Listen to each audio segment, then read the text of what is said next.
Mr. Alex Lieh is currently the project coordinator in Suka Society. Suka Society is Persatuan Kebajikan Suara Kanak-Kanak Malaysia, a non-governmental organization established in 2010 to protect and preserve the best interests of the most vulnerable and marginalized children in Malaysia. He currently manages a case management and community placement program for unaccompanied and separated children. He's completed his postgraduate training in clinical psychology from the International Islamic University and is now a member of the Malaysian Society of Clinical Psychology. He is still lecturing part-time at Help University, where he was a senior lecturer and former head of Department of Psychology. His areas of interest and expertise include mental health, neuropsychology, and child and adolescent development. Prior to lecturing, he had been working in a residential care setting for 12 years among abused and neglected children. That's quite an impressive portfolio there, Alex. How are you feeling today? Are you asking me, is it? Yeah. Okay. Well, quite tiring. I mean, there's a lot of work coming up. Yeah. Okay. And stuff like that, but I'm okay. Right. Thank you so much, despite all this, for still saying yes and, helping us make this come true. Yeah, this webinar, which I think is very much relevant to many of us today, especially the younger ones. Yeah. Right. Yeah. So I'll pass the time over to you, Alex. Yeah. Okay. Cool. If you can allow me to share screen, then I can share my slides. Sure.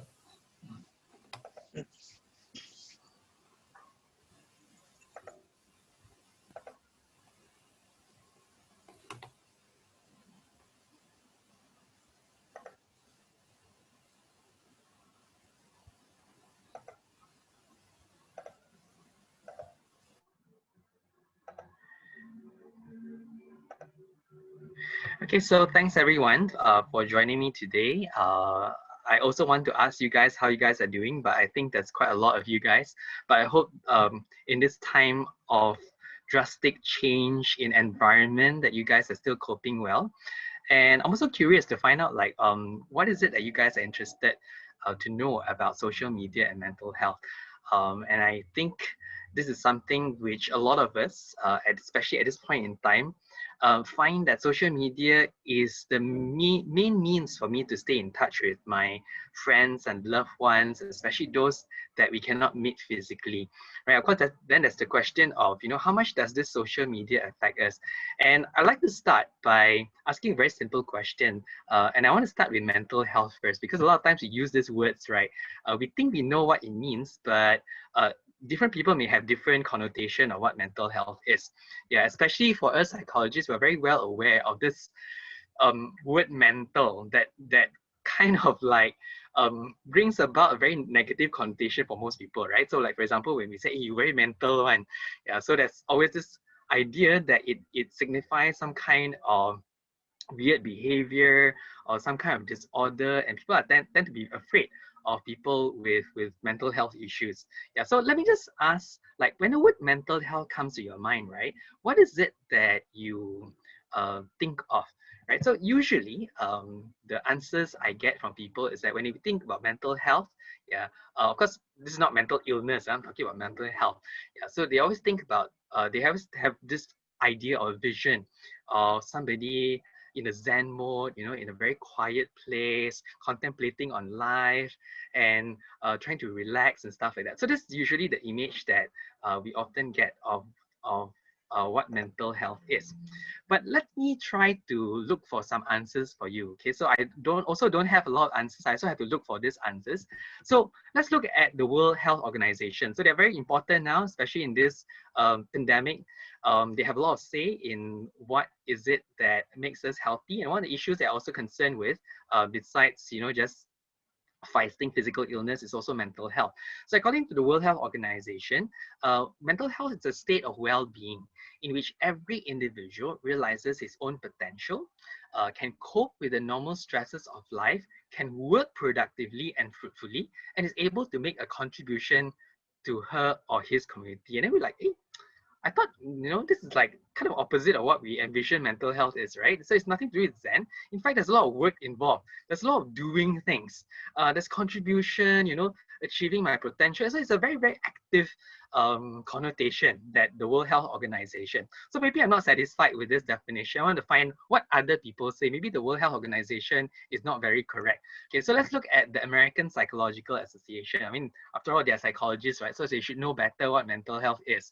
So according to the APA, it is a state of mind. Okay, so just now was well-being. Now it's a mind that's characterized by emotional well-being. Okay, something to do with my emotion, good behavior adjustment. Okay, how I act in terms of changes that happens around me. Relative freedom from anxiety, very good. So I don't feel anxious or disabling symptoms, and a capacity to establish constructive relationships and cope with the ordinary demands and stresses of life. So there's still this coping idea, and they added an element of relationship, right? Again, it doesn't talk about being in a Zen mode, not doing anything, but it's also things that is very, very active.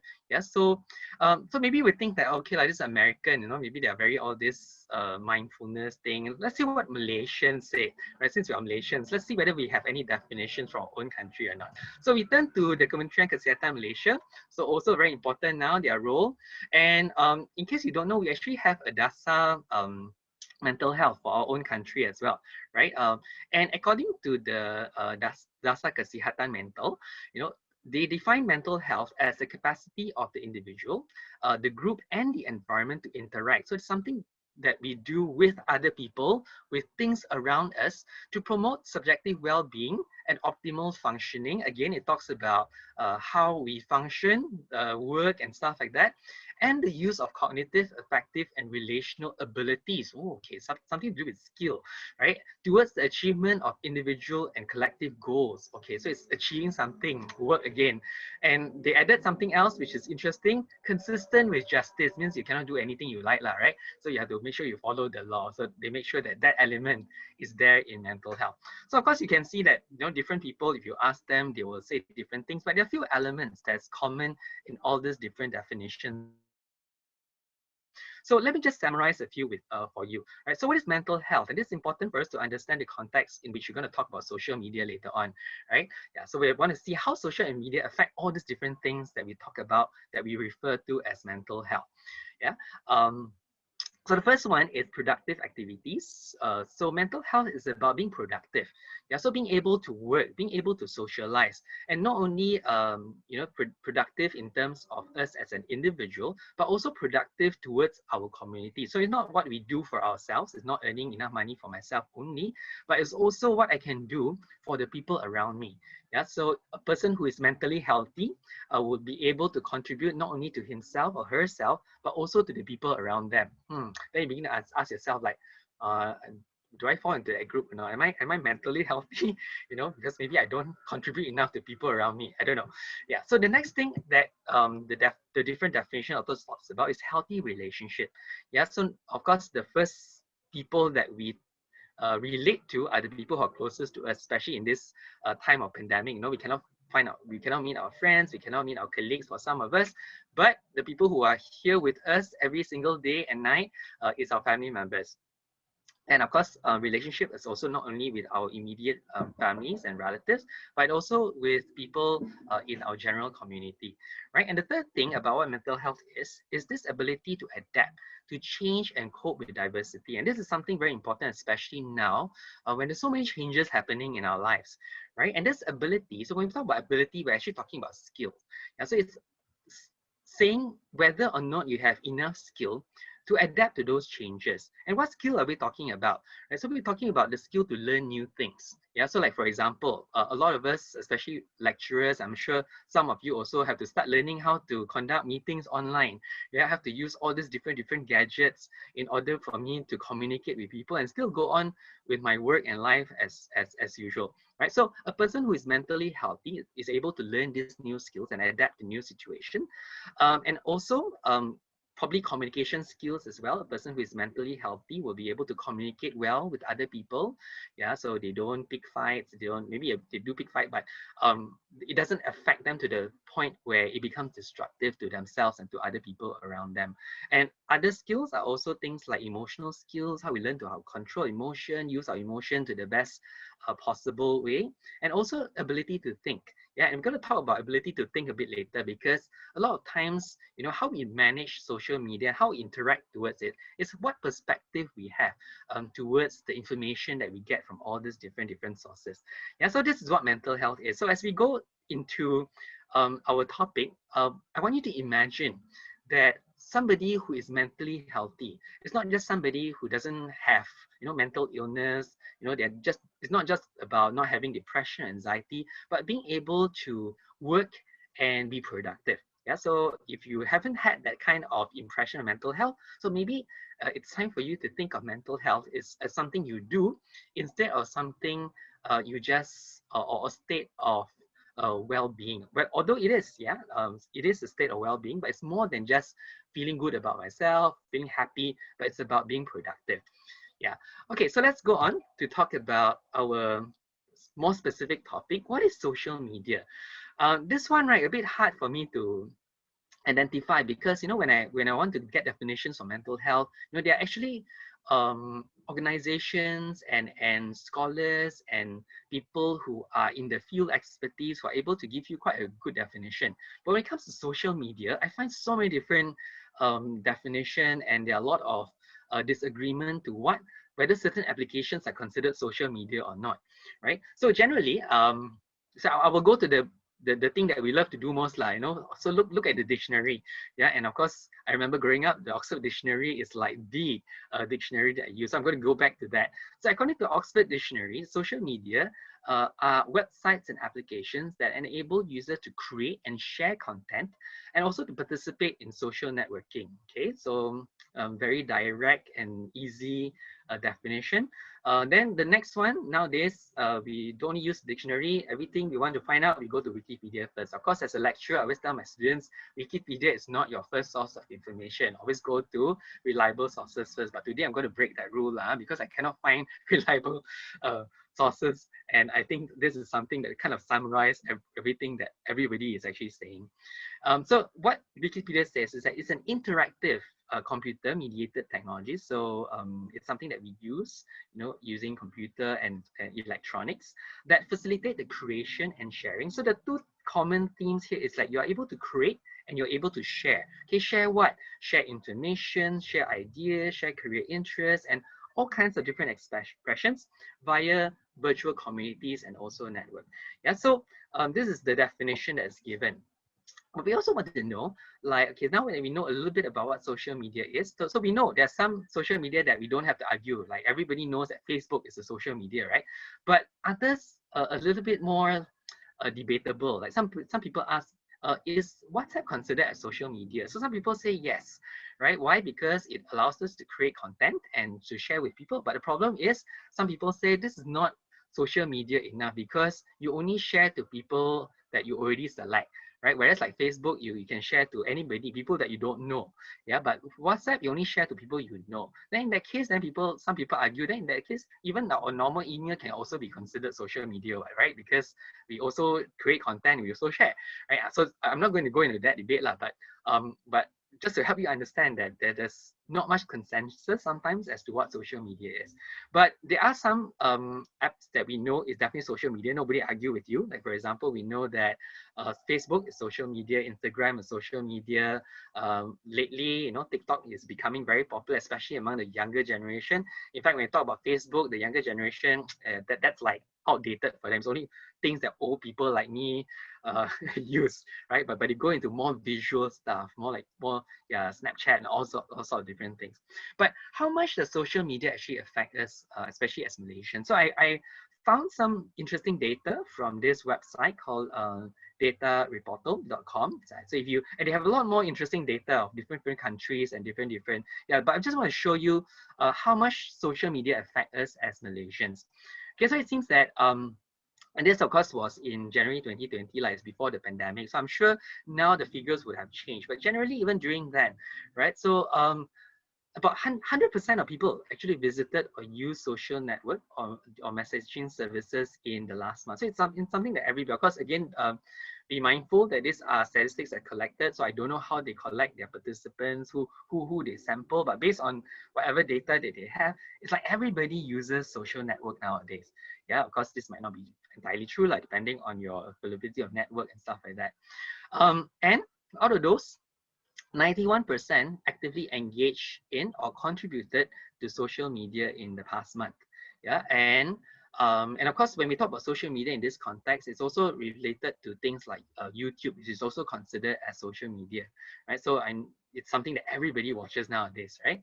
Um, and and and average person spends about 2 hours and 45 minutes. That's average, and it means that some people who are less, and there are people who are even more than that, right? But generally, we spend around 2 hours and 45 minutes. Yeah, so just now, if you answer the survey, there's one slot that says around there, right? So, yeah, so actually I answered that as well, around three hours.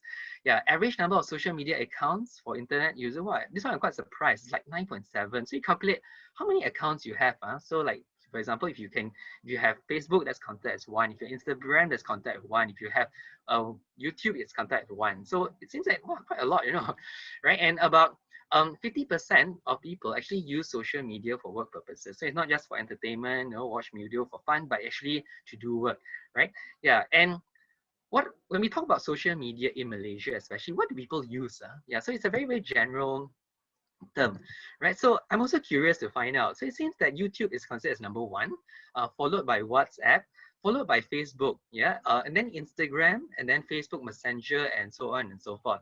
So TikTok, although it's very popular now, but it's still not much. So usually the younger generation actually use it. So this is the social media that we're going to talk about. Now, why is it important for us to understand this? Because all these different social media affect us differently. Yeah. So when I talk about social media, when I am going to, I mean, in my next few slides, I'm going to lump them all together, but actually it's not very fair, right? Because if you think about it, YouTube affects you differently from WhatsApp, and definitely Facebook affects you differently from WhatsApp, just because they have different content and the way you interact with people is very, very different, right? For example, you post something on YouTube, people watch it, people make comments, yeah, and depending if you allow strangers to access it, then you get comments from people you don't know. Whereas for WhatsApp, you select people, right? And so it's the people you already know. Yeah, so it's very, very different. And Facebook is the same thing as well. You can actually set your settings to just friends, yeah, and so on and so forth. So of course, different type of platforms would have different effect on you, and of course, I cannot go into detail. Yeah, so I'm just going to talk about social media generally, in terms of this platform that allows you to create and share. And of course, when you share, it's not only just giving, but sometimes you also read what other people are doing, right? So all these things, how does it affect us? Yeah, so this just goes on to our next our main topic. So how does social media affect mental health? Yeah, so we know that social media itself, of course, just like any other things, right? Any good things in life, it really depends on how you use it, right? So I want to say up front that I'm not going to seem as if I'm going to paint a picture that makes social media looks bad, right? I'm not going to say Facebook looks bad, so everybody stop your account or stop watching YouTube videos because it's bad. Because obviously, that that's not how it works, right? It really depends on how you consume it, right? So any good thing, even vitamins are good. You take 100 tablets a day, it can kill you, right? So the same thing with social media and a lot of things in our life as well. Yeah, so it's about how you consume it and how much you consume it. Yeah, so let me just start by looking at some features of social media and how it affects us because of certain characteristics that we have as human beings. Okay, so when you look at this picture, right, it shows a bear chasing people. Yeah, a group of people. I suppose they are photographers who wanted to, maybe from National Geographic or what, who wanted to take some kind of documentary on bears. Yeah, so have you heard of this saying that when you are chased by a bear, right, you don't really need to outrun the bear. What you just need to do is just outrun your friend and you are safe. Yeah. So by nature, because of our survival instinct, yeah, so we always compare ourselves with other people.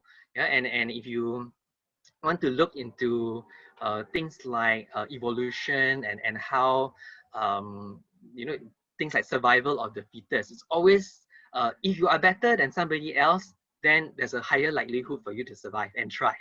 Yeah, so like it or not, we all have this tendency to compare ourselves with other people. And of course, when you compare yourself with other people, you don't usually compare yourself with people who are worse than you, right?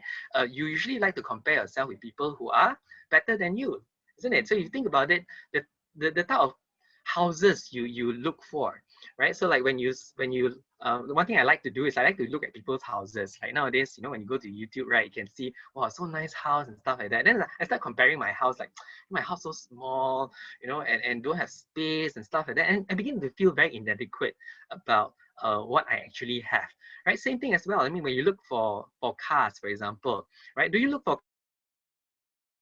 cars that's worse than what car you have now? No, right? You look for cars that's nicer, isn't it? Because we all feel like I need to upgrade myself, I need to improve myself. So we tend to compare ourselves with people who are better than us. Yeah, but the problem is when we start doing that, then we start feeling that, hey, actually other people are living a better life than us now. You know, how come I don't have this? How come I don't have that? Right? I used to work in NGO for a very, very long time. And of course, those of you who work in NGO before will know, right, that your pay very, very little one lah, which is why I still have to teach part-time in Help University. Yeah. But I remember when I started off, you know, when all my friends graduated and then they went to corporate and stuff like that. And at first I don't feel anything, right? Because I feel that, you know, this is what I wanted to do. I want to help the kids who are, you know, abused and stuff like that. And I feel good about myself. Yeah, and although I know I cannot afford to buy my own car, I use my mother's car. You know, I live there in the home itself with the children. Can't afford to buy my own house. Yeah, and very mindful about how I spend my money, right? So I feel okay. But then when I start going for all these school reunions, you know, sometimes we like to meet up, right? I'm sure you guys still do that. And then everybody start talking about, oh, I just invest here, invest there, buy this new house, buy this. And then suddenly I feel like so inadequate, right? You know, like I feel so bad about myself, right? And like, what have I been doing all this while, you know? Yeah. So this can sometimes happen, right? And because when we are exposed to different people on social media, we start comparing ourselves with other people. Yeah, and it's very natural. It's basically what we do.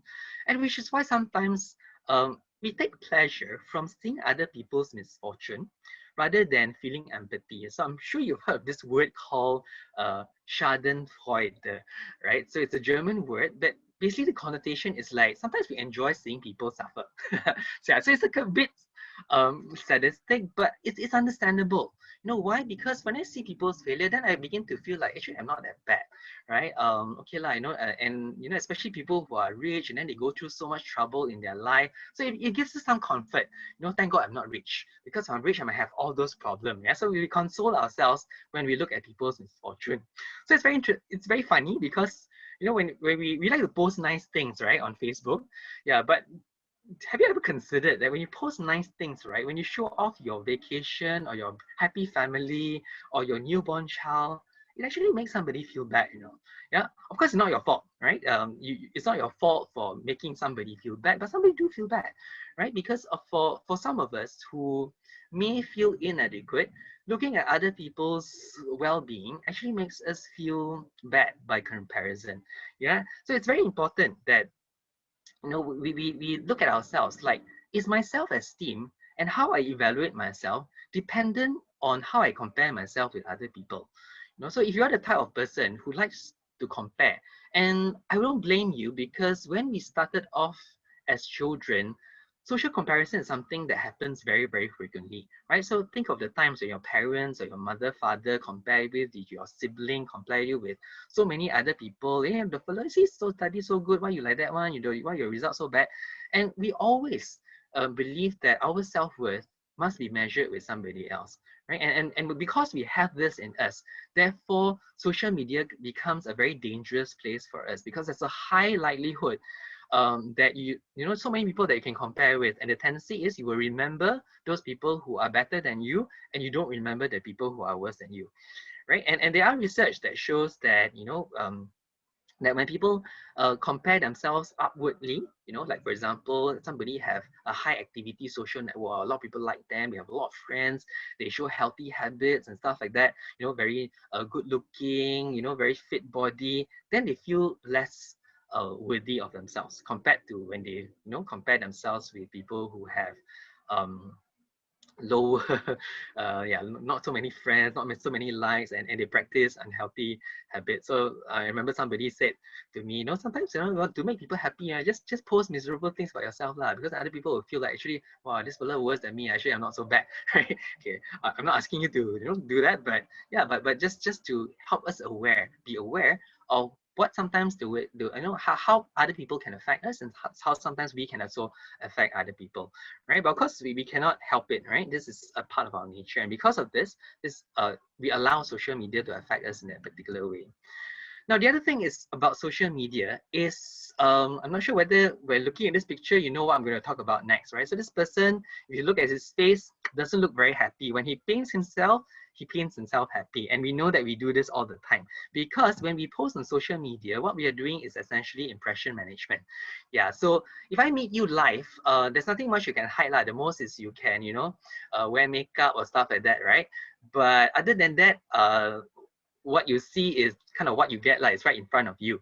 Yeah, but when it comes to social media, there's so many apps nowadays. We can, change the way we look sometimes, yeah, brush up a bit our face so that our pimple cannot see anymore. And we also choose what content we want others to do, what content we want to preserve to others. When we post something, we can actually think it over for a very, very long time, like, okay, should I write this sentence this way? It doesn't sound good. And then it gives you time to actually compose the kind of like a perfect impression of what we want other people to perceive, right? So of course it's okay for us to do that, but the dangerous thing about this is that after a while we begin to hate the part of us that we don't want to show, right? So we're kind of denying a part of who we are. Now the problem is that you are who you are, right? And you start cutting certain part of yourself off, and in the end you're not whole anymore, right? You can't be genuine anymore, you can't be authentic anymore. And even when people love us, when people like us,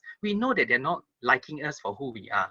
They're liking us because we present the best part of us. But what if they find out about the not so nice part about us? Will people still love us, right? And this is also, again, the danger of us not being true to ourselves. And of course, I'm not saying that everybody is like that, but for some of us who have this tendency of not being able to accept everything about me, but only selected part of me, then the social media environment can be a dangerous place for us as well, right? And of course, we use social media to connect with people, right? Especially now, I cannot see you, so at least I know what you're doing, right? I know what people are eating, what food they're cooking, what cake they're baking, yeah, and it gives us a sense of like, wow, I'm still part of the community, I know what everyone else is doing.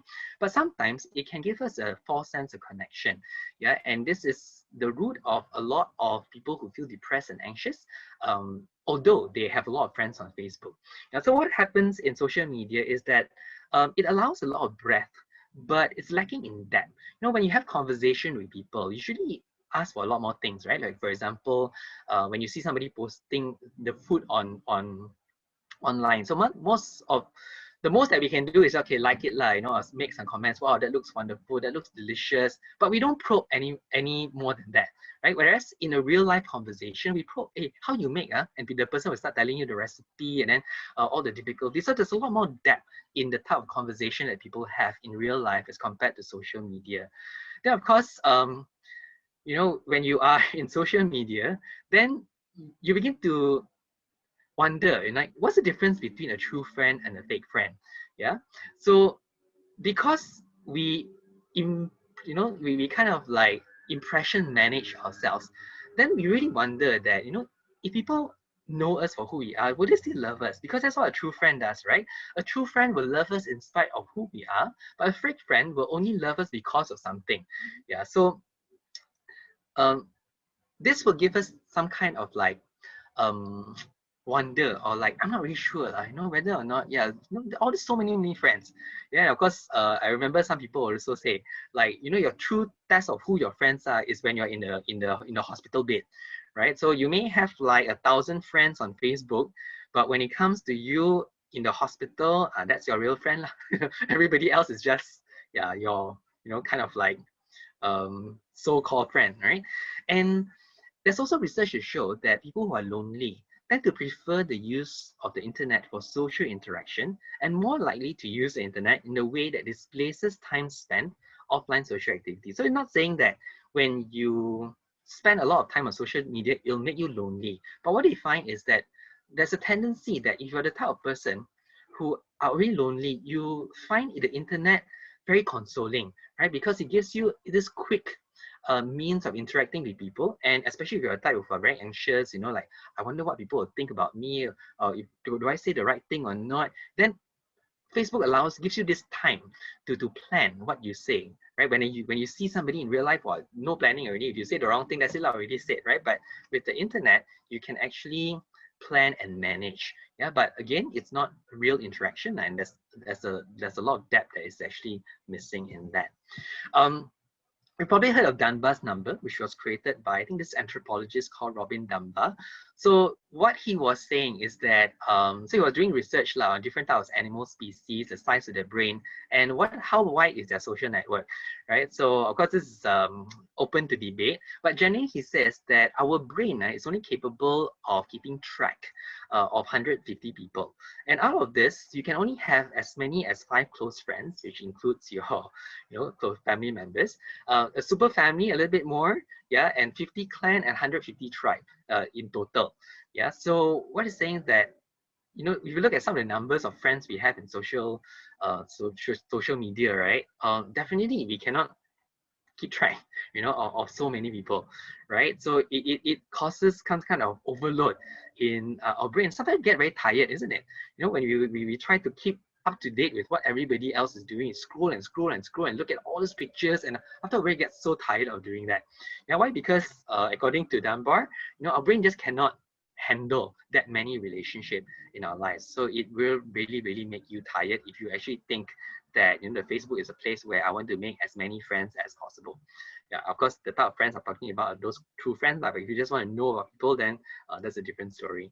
Okay, so there are a few other things also which I'm going to quickly just mention. Of course, I don't have the time in this 1 hour to talk more detail. So the other thing about social media is it gives us this idea that I need to know what everybody else is doing, right? So I'm sure you've heard about this term called FOMO, which is short for fear of missing out. Yeah, so there are a few characteristics of this FOMO. I'm not sure whether you have it. So it's a preoccupation with lost opportunities to connect and communicate with other people. So you feel like I need to let people know what I'm doing. Yeah. So like, for example, you'll say things like, I need to post my experience. So when you eat something, you feel this urge like I need to let people know what I'm doing. Yeah. So it's a way to connect with people. And I feel that I need to do it now, because if I post my lunch later, not effective already, it's past. Everything I need to do, I need to let people know immediately. Or I need to know people, I need to know what people think of my experience. I need to, when I cook something, I want people to know what do they think about my food, right? And also I want to know what other people are experiencing, what other food that they have, right? Maybe they have found something that I need to try that I haven't tried yet.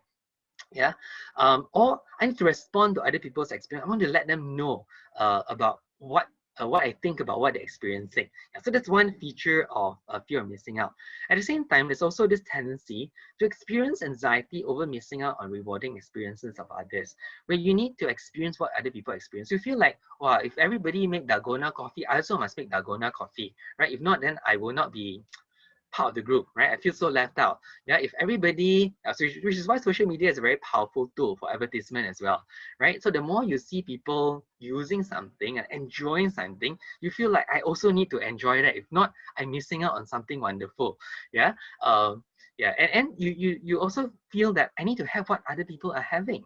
Yeah, and that's, again, it's very common for us because we don't want to lose out, right? We don't want to be the one, yeah, so we need to keep up with the Joneses lah. Yeah, so that in other words, yeah. Besides that, I think the other interesting feature about social media is that we have so much information all within not even 1 minute or 1 second. Yeah. And if you think about it, right, the type of content that we get on social media, it's very, very mixed, right? Like, for example, we could somebody could post something that's funny, then we start laughing about it. Then the next post is about some tragedy that happened, then we feel sad, and then the next one is about, some political thing, then we get upset. So imagine within that few minutes, that short span of time, you're already experiencing so many different kinds of emotion altogether. Now, if I were to think about how my brain would need to respond to that, wow, very, very confusing, man, right? Because I don't have time to process this information. It just comes and go and comes and go. And after a while, I will feel very, very burdened and very, very tired in my mind because I need to deal with all this information all at the same time, right? And of course, there's always this risk of cyberbullying if you're on social media for too long, right? Because as usual, if you open yourself up to, so there will always be these trolls who are, their job is just to find nasty things to say about people. Yeah, and if you're the type who cannot tahan or cannot stand people criticizing you, because maybe what you want is to get acceptance, but instead of acceptance, you get criticism, people comment about your features, your thoughts, or whatever it is, then it makes you feel really, really bad. So these are all the risks that we are exposing ourselves. Again, social media is not a bad thing, but it's how we accept all these things that affects our mental health, right? And if you're not careful, then all of this will affect the way we think about ourselves, also own self-esteem, and we create some kind of negative thoughts that will eventually lead to depression and anxiety. Yeah. So, question: how much is too much? Yeah. So I kind of like come up with a few things that you may want to check if you have this. To gauge whether or not, because again, it really depends on you, right? But there are some telltale signs. For example, do you allow social media to dictate how you feel and what you believe about yourself? So I got up this morning, feel great about myself. Then I started reading about what my friends say about something. Then I feel bad already, right? So it could be about news that people write about their lifestyle, or whatever. So how you feel about yourself and your day is determined by what you read from social media. Do you spend more time on social media than with people around you? Now, you hardly see your family members, you hardly talk to them, but you communicate more with people that you don't see in front of you than people who are already in front of you. Do you constantly compare yourself with other people and feel bad about your look, achievement, or relationship when you start comparing that way? Do you allow yourself to be distracted at work or studies to engage in social media? Now, I'm very guilty of this. Yeah, every time I do some work, I feel like, let me just, because work very boring, right? And it's like very, very stressful. So I want to distress myself. So let's just see what other people are doing. And then you end up, instead of just like one or two scroll, because again, right, when you go to social media, it's never ending. The content is like limitless, right? If you start scrolling and scrolling and scrolling, it's going to never end. Yeah, so then you get distracted. Yeah, and then after a while, you find that, I just wasted 1 hour or 2 hours instead of doing what I'm doing. So if you're doing that, then maybe it might be too much. Do you compromise on your own values and beliefs just to get people to follow you on social media or to get people to like you, right? So normally you will not use bad words, right? But wow, using all this F word are very cool, Yeah. So and you do that, right? So it's not you, but you just do it just to get people to like you or to present yourself in a way that you think will make people think that you are great or cool, whatever it is. Yeah. So like, for example, we get a lot of this prank that you see on social media and people laugh about this. So it's like, wow, it's quite cool to play prank on people. So your own value might be, actually it's very, very nasty. But since everybody likes it, so I'll do it, right? So that could be one telltale sign. Or your schedule itself gets disrupted by social media. Yeah, so your friend invite you out, cannot lah, I think it's time for me to actually watch something else. Yeah, so that could be some of those things that you may tell, that could be a sign. Yeah, so beware of this downward spiral of social media use, especially for people who are already lonely and sad and they use social media as a way of coming out of this lonely and sadness thing. Yeah, so I'm not saying that it's not good. Yeah, so there's many ways that we can use social media to connect with people and make us feel less lonely, but there is a danger that we have to be aware of. For example, you started off feeling sad and lonely. So you feel like, okay, let me just go on social media because I want to connect with other people. And as you go through the content in social media, you realize that, hey, why are people having so much fun? Why the fella, just bought a new car, just went to a new vacation, this place that I wanted to go, but I didn't have the chance. And everybody seems to be so happy on social media. Yeah, of course, they also have things that are not so, but we tend to forget those things, right? We only look for things that we want to see. Yeah, and after a while, you begin realize, hey, my life is so boring, so terrible, yeah, my wife don't love me as much as this person's wife loved me, my boss is not as nice to me as that person's boss, and yeah, and all these things, and then at the end of the day, you start feeling that, how come I'm not part of their happiness? How come I don't have their happiness? How come I don't have their joy? And then suddenly you feel so abandoned, so isolated, so terrible about yourself. And then you feel even more lonely and sad. And then this can become a cycle that will eventually, if you're not careful, can lead to depression and anxiety as well. Okay, so what can we do about this? Yeah, so I like to quote Dalai Lama, the current Dalai Lama. He says that we human beings are social beings, right? So we can't help it. We need relationship, we need people around it, which is why that's actually called social media. Yeah, so we come into this world as a result of other people's action. We survive because of other people. So whether we like it or not, there's hardly a moment of our lives when we do not benefit from other people's activity. So we cannot isolate ourselves. Yeah, it will be disastrous because that's not how we are designed to be. But so for this reason, it's hardly surprising that most of our happiness arises in the context of our relationship with other people. Now here, what I want to say is that you can allow your happiness to be dependent on how other people interact with you, but you can also decide how much of your happiness is dependent on other people. That's what I'm saying, is that it's possible for us to be happy if we realize we create the happiness for ourselves. Yeah, so how can we do that? So one is to, okay, I'm going to give you a very simple method, and which is what we use a lot in our therapy sessions. We basically what we call cognitive restructuring, right? So it's a very fancy word to say just change the way I think, and change how I respond to social media, right? Because it's not social media that affects you, but how you react towards it that affects you. So like for example, okay, so this is just a sample, okay, of how you can change the way you think. Now, when you see other people who are doing better than you, right? So instead of saying, why is my life so terrible? You can think, I'm happy and thankful for how they have been blessed. Those people that I've read about. Now, I may not be blessed in the same way, but when I think about it, right? So this is where you count your blessing. Actually, there are many other ways in which I'm blessed. Yeah, so you need to take some time to reflect and not just, react on your feeling. Yeah.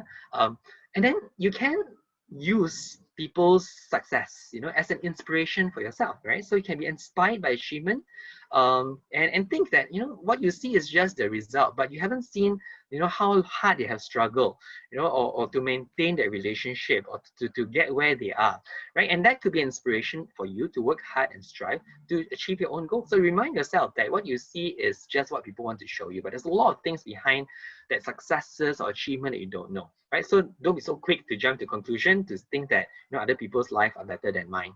I remember once, I can't remember where I read or somebody told me that, if all of us will put our problems, right, on the table for everyone to see, and then you get to choose other people's problems, it's a very high likelihood you probably take back your own problems, right? I think we are created in such a way that we are given problems that only we can handle and not anybody else. So don't be jealous of other people, right?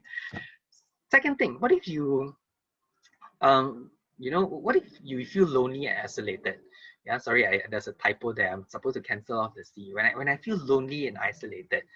Okay, so it's okay for you to use social media to get in touch with people. So you can use social media to see who you can get in touch with, but don't just scroll through, look at what they post or present, and then just write a simple comment of like. So this is where we want a little bit more depth compared to just breadth, right? So yeah, so I just like 100 people's pictures, but I'm not really in touch with them. Yeah, but find out who I've not spoken to for a long time, do a video or voice call for an actual chat, for an actual conversation, right? So if the person is like, actually I never talked to him before, then probably he's not your friend also lah. Right? So choose people that you felt like, I could have actually a good chat with them. Or even better, let me see if I can invite him or her over to my house, okay, after all this MCO is over lah, for maybe a meal, a walk, a jog, or hike, something. Yeah, so you can use social media to interact with people, but make sure that social media doesn't replace real interaction. It can be used to enhance interaction, but not to replace flesh and blood interaction, right? And on your part, you can also think, is there anything positive that I can contribute on social media? Now, social media is very, very powerful. You know, as much as we are affected, we also realize that the things we post can also affect other people, right? So use social media to encourage people through your thoughts and comments. Share inspiring stories about your own personal struggles, right? So don't only show about good things about yourself, wonderful things, but people also like to know, how are you struggling during this MCO period? What are some of the mental health issues that you may have and how you overcome it? And that itself could be your contribution to other people. Yeah, and of course, social media is also very powerful, especially during this MCO period. I get a lot of people posting stuff about, this person is in need, that person is in need, and I'm very impressed with the amount of generosity that Malaysians actually have, right? So in spite of us, saying that we are xenophobic and all those sort of things you read, actually we are very, very generous people. Yeah, so it could be a place for you to volunteer, help somebody, because now that you realize that people are suffering, do something good for somebody else, right? And finally, what if somebody posts nasty comments about me? Okay, this is what you can say to yourself. Yeah, I already know who I am, and what they say will not change what I believe about myself. Yeah. Unless you don't know about who you are, then there's a different story, right? So important, know who you are. Don't allow your own perception of who you are to be dictated by what people say about you. Yeah. So learn to know yourself first. Yeah, because once you know yourself, it doesn't matter what people say already, right? So if I know that I am a lion, yeah, and everybody says that I'm a kitten, I don't care because I know I'm a lion. It doesn't change anything. Yeah, and I cannot please everybody at the end of the day, right? And it's not my responsibility also to make everybody happy. So if you're not happy with what I say, then too bad lah, But there are other people who are happy as well, right? And I do not have control over other people's reaction. I cannot force people to like me. What I can do is only to control my own response to whatever their reactions are. Yeah, and of course, finally, don't feel bad if you feel hurt by their comments, because it's natural. I mean, we are not, robots, right? In fact, even those AI now, the robot can have feelings, but it's okay for me to feel hurt by the comments. But what's important is I will not go down to their level and hurt them in the same way because I'm better than them. Right? So you can say some of these things to yourself, then probably how social media affect you may not be as negative as if you don't have all these things. Yeah. And finally, sorry, forgot I got one more. When I feel the urge to check my social media account, got nothing to do, I feel bored, I want to check something. Okay, so it's fine, right? Don't feel guilty. Allow yourself to check a few minutes just to see if there are any interesting posts that I enjoy, but be aware of scrolling and not knowing when to stop. Yeah. Remind yourself that I don't need to see or read everything. I don't need to know everything. And those things that I don't know probably will not affect me anyway, right? And I also don't have to comment on every posting that I read. Yeah, because sometimes you feel like, okay, since we are a friend, we must just say something, we must show we care, at least a like lah. And sometimes I feel, even myself, I feel very guilty, but it's like, I don't say happy birthday because, yeah, imagine, every day, everybody's birthday and we'll be spending so much time, but it's okay, right? Yeah, so you don't have to comment on every posting, but just choose those that you feel strongly about, right? And this is very interesting. Enjoy missing out on things, trust me, you don't want to be involved in everything. Imagine, and those of us who have been invited to wedding every single week and, will know, like, how thankful you are, like, oh, thank God the fella never invite me to wedding, right? Otherwise I'll spend more money. So the same way as well, right? Enjoy missing out on things. Love it when people don't invite you, because what it means is now you have extra time to do the things that you really want to do, right? Yeah, so change your perspective and don't think that, people don't invite me means they don't like me, right? Yeah, and also think that I'm already enjoying what I'm doing now. So if I don't have anything to do, then I'll find something to do. So don't compensate by, banking on other people's activity. Create your own activity instead of, just using other people's activity to fill your own life. And finally, okay, before I end and allow some question and answers, remember that social media is as good as what I use it for and how I choose to use it. Yeah, so keep in mind that some of those things I mentioned earlier. Yeah, so it really depends on this. So if I'm the type of person who don't know who I am, my self-esteem is very fragile, it depends on what people, then social media can be a dangerous place for you, right? But it doesn't mean that you need to just shut off everybody, because that's also not very healthy. It's just a matter of learning new skills and changing the way you respond and think about it. All right, so thank you very much for your attention. I'm going to pass the time back to Kenny for him to present any questions that he may have from you guys. Thanks. Thank you so much, Alex. Very good sharing session. There's a lot of things that I have personally learned. Yeah. So thank you so much. We will proceed to the questions that we collected from some of the participants. Yeah. Okay. Let me share. Okay, we will try to answer some of the questions. Very long question as well, yeah. So this question, Alex, I also believe that most of these questions, I think you have actually covered during the presentation just now, yeah. So let's see. Can social media cause bad impact to a person who has mental illness? Does someone who emphasize on how many engagements, likes, follows can be considered as having mental health issues? This can make one feel very anxious. What can we do to not care about the engagements, likes, and follows? Okay, I think if this were my lecture, I would ask the students, okay, which of my points can be applied here? Yeah, but just to answer it very briefly, I believe if those people who already have mental illness, so when we talk about mental illness, what we're saying is maybe, again, this is a very broad category, right? So there are many different categories of mental illness. Are we talking about depression? Are we talking about people with schizophrenia? Are we talking about, but generally what I want to understand is that these people who already have problems with thinking in an appropriate way, right? So there's some kind of distortion in the way they interpret or perceive things. So I would say yes, because if somebody who already have mental illness, they tend to focus more on the negative rather than positive, then social media can be a very dangerous place for them, because then they begin to ignore all the positive remarks about them, for example, and only remember and ruminate over the negative remarks about them, you know, and sometimes they can pick out things that maybe is very neutral, right? It doesn't mean anything specifically, but it has some connotation towards that, and then they interpret it in a way that makes them feel worse. So it can have a negative impact. So what about likes and follows? So I think again, it's very natural, right? We want people to like us, yeah. But at the same time, if we allow our sense of worth to be dependent on people's like, then it can be very, very difficult. I think who we can learn from this one is we can learn from people who are from those, you know, salespeople, especially those people selling credit cards. You know how many times they get rejected in a day? Yeah, so I'm very impressed with them. Of course, they irritate me as well. You know, when I go shopping, the last thing I want is people to come at me and ask me to you know, enroll in a new credit card. Yeah, but I'm really impressed because every day, imagine, they get rejected by people again and again and again. How can they survive? How do they come to work every day and doing this over and over again in their life? Yeah, and one of the things that I learned is that these people, right, they don't really care about you, right? When you reject them, for them, you are nothing. You are a means for them to achieve their dream. Yeah, so when you say no to them, it doesn't affect them. I just try another person. What they are affected by is I want my house, I want the car that I dream of, right? And these are the people who gives me this opportunity, and they're not going to affect me. Yeah, so this is how they get on. They focus on things that are important to them and don't allow things that are not important to them to get to them. That's something I think we can really learn from all those people. You know, if you ever have a chance, you talk to them and ask them, hey, how you handle all this rejection by people every single day? No, I don't want. Some people can be very nasty towards them, right? Yeah, so I think that's one way for us to go about this.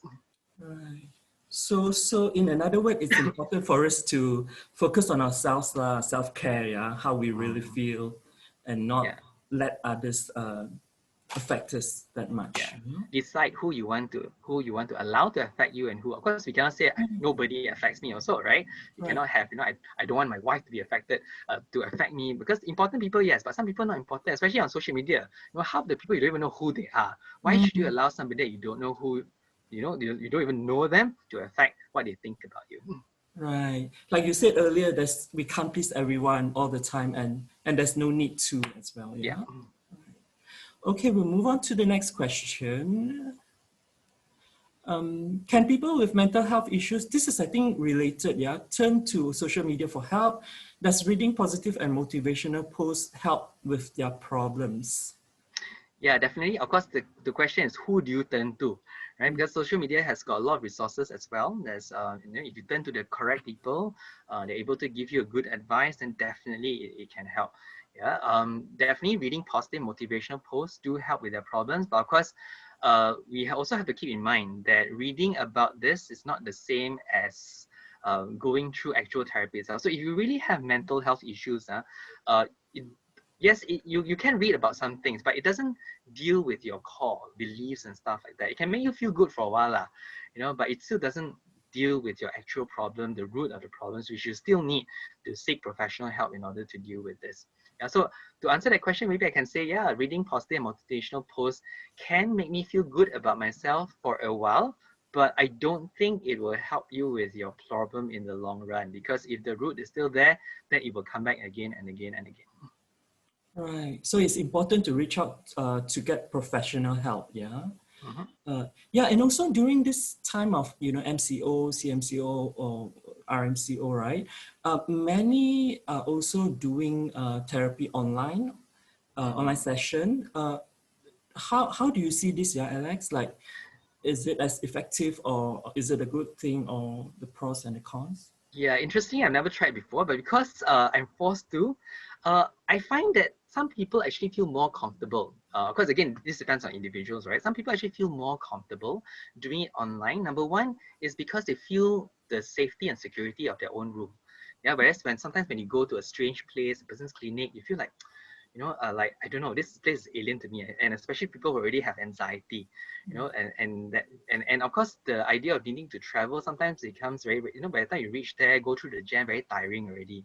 Yeah, so whereas when I do online, I can just switch it on, I feel relaxed, all the things that are familiar to me are around me, and yeah, so it can be quite positive for certain people. Yeah, but then again, it really depends. For some people, they need this human touch. They want to feel like, I want to really connect, because when I talk on the screen, sometimes it feels unreal. It's just like watching TV. I don't know whether who that person is. Yeah, so it really depends.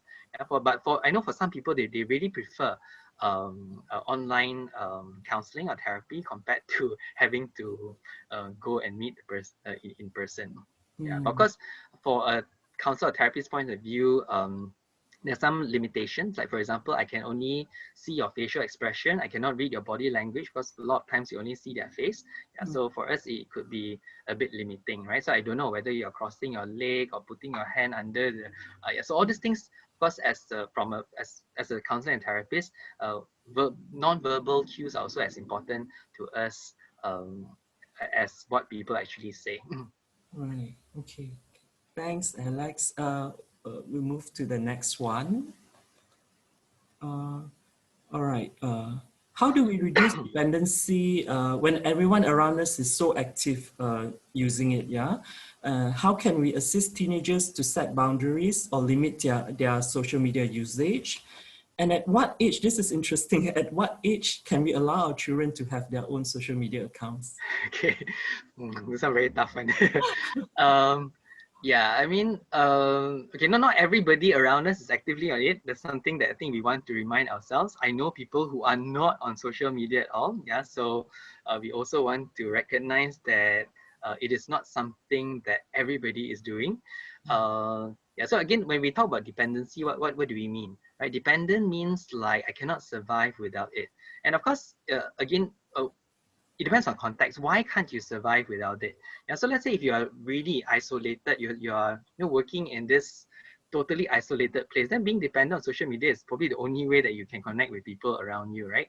Yeah, so like especially during this lockdown and stuff. So it's very important. There are a lot of people who depend on social media to keep in touch with their family members, which they cannot get back to. Yeah, or people who depend on social media for work purposes. Yeah, so yeah, but of course, you need to know why you want to reduce it. Yeah, so if you're saying, okay, I'm spending too much time, I'm supposed to be studying, then sometimes what we can do is to get other people to help us. Yeah, because we know that our willpower, as much as we want to, we know that yeah, our flesh is weak, we cannot we cannot do things that sometimes we say we want to do. Yeah, so it's always very good for us to get other people to act as our, what do you call it? What's the word that people always use? Accountability partner, right? So people will check on us, because when we have somebody that we feel accountable to, then it's more likely for us to carry on with our goals and our plan. Yeah. So some very creative way is like, for example, you ask somebody to keep your phone for you. Yeah. So if you, or you give the person 10 ringgit or whatever that makes you feel the pinch. Yeah. So if I watch longer, or then you get to keep the 50 ringgit. Yeah. Even better, give it to somebody you hate. Yeah. Then that will have a lot more impact. Second question: how can we assist teenagers to set boundaries? Well, this one, I don't know, very hard to answer. It depends on who your teenager is also, right? Of course, one thing we have to remember is that for teenagers, social media is very, very important for them. It's a sense of identity, it's a sense of connection with their peers. Of course, peers are very, very important to them. Yeah, so we cannot just tell them, okay, don't talk to your friends, right? So it's almost like, people telling us, no, you cannot, yeah, you cannot meet with your colleagues anymore, right? Yeah, so I think what's important is for them to make good choices for themselves, because at this point in time they're teenagers already. We cannot take the rotan or threaten them. They will just rebel, right? So I think what's important is to make them make healthy choices for themselves, to help them see, okay, if I spend so much time, how is it going to affect me? Yeah, I think one of the things that parents, especially now, have a lot of problems with their kids, because this is another topic is online games. Yeah, and of course, when I talk to teenagers, for them, they don't see online games as wasting time. In fact, one of the kids told me, I make a lot of money, playing all this Mobile Legends. I sell to people characters and stuff like that. Yeah, so again, we need to help understand why they are. And I think for some teenagers, it's about boredom as well. Yeah, because in the house, nothing for them to do. And I think one problem with kids nowadays is they don't know how to entertain themselves, right? They're so used to people finding entertainment for them to the point that you just leave them alone. They don't know what to do. They're so boring. What to do now? Yeah, so I think this is where we need to help kids, especially young age, to find interesting things to do. Don't be so dependent on adults to entertain you, right? I think this is where yeah, I think parents as well, we feel like it's our responsibility to help kids find things to do, right? Instead of allowing them to be creative, it's okay, be messy a bit, but allow them to find ways to have what's the word? To keep themselves occupied, right? And third question: at what age can we allow children to have their own social media accounts? Well, technically, Facebook don't allow you to have it until you're an adult. Yeah, so a lot of children who have Facebook, the tipu and they cheat on they lie about their ages. Okay, I don't have a straight answer. I think it depends on who your children are, how much you trust them, and how mature they are in having their own social media accounts. But even then, even if you think that, oh, my kid is matured, I think they can handle themselves, to be very responsible, it's always helpful for us to check in once in a while. Yeah, some parents, they insist that if you want to have social media, I must be your friend, or you must add me as your follower. Yeah, if not, you cannot have. Of course, children are so very smart nowadays. They have one fake one which they are with their parents in it, and then another one where their parents are not in it. Right? They use a different name and stuff like that. Yeah, but well, I think again, a lot depends on our relationship with our children, how much they trust us, and how much we trust them as well. Yeah. Not easy being a parent nowadays. Yeah. Sorry, no straightforward answer for this one. Okay. Yeah, but I think for those who have no self-discipline, you can actually rely on the app itself, because the app itself has, you can actually set a time limit on it. Like, for Instagram, you can set half an hour. Every day after you use it for half an hour, there will be a pop-up message that reminds you that, it's already time's up. Do you want to stop? So maybe that's something we can explore as well. Yes, so but you have to be more computer savvy or technology savvy compared to your kids, because I also know some children, they know how to hack their parents, passwords and stuff like that, and then override what their parents have actually did for them. Right. It's tough. I'm glad I'm not a parent. Anyway, next question, Alex.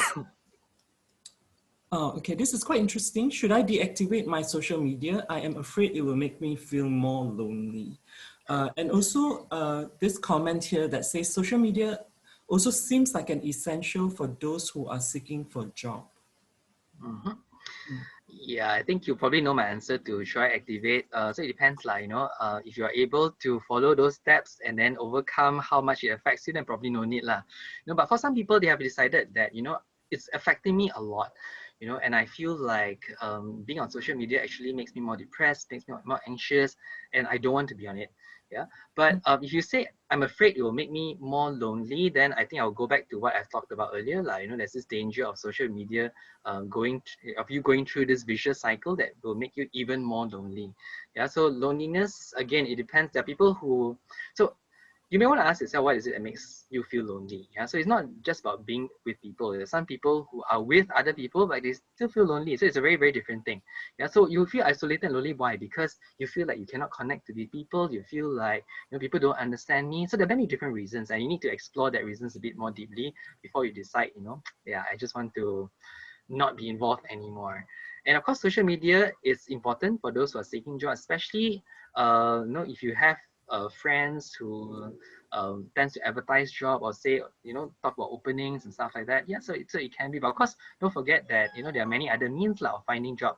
It's not just through social media as well, right? And one way is by word of mouth, for example. So knowing people, knowing many different people for real, not just on social media, can also help you look for jobs. So don't depend entirely on social media. Okay. Thank you for that, Alex. I think we are at the last question here. We're talking about addiction. How would one know when they are addicted? I think you've mentioned this earlier, right? How to not be addicted to social media. Anything else you want to add about this? Um, yeah, I think addiction is about. I think a lot of times people feel addicted to something because they want to feel a void in their life. This happens with a lot of different type of addictions as well. So you feel like I'm not able to achieve something, or I'm missing something, so I need something to feel it. And so if you feel it with something else, then you don't need social media anymore, right? So if you can feel your loneliness with actual relationship, then you don't need social media. Yeah, so I think that's the quick answer to that question. Right. Okay, maybe one more last question. I think for those people who feel like they are addicted to social media, do you think there is a need for them to reach out to professional, and who should they go to? Is there a specific rehab center for this kind of addiction, or where? I don't know any. I'm not sure if anybody knows any here. I know in some countries there are, those centers that specializes in just addiction to social media, but I don't know any in Malaysia. Yeah, some of you may, then you may want to share. Yeah, but generally any of the mental health professionals in Malaysia you can approach. Yeah, so that includes counselors, clinical psychologists, psychiatrists also if it's a little bit more serious. Yeah, and yeah, so these are the few people that I can think of. Oh, okay, okay. Thank you so much, Alex. Maybe we just want to have a look at the poll that we ran earlier. I will share the results. So can you guys Mhm. see it?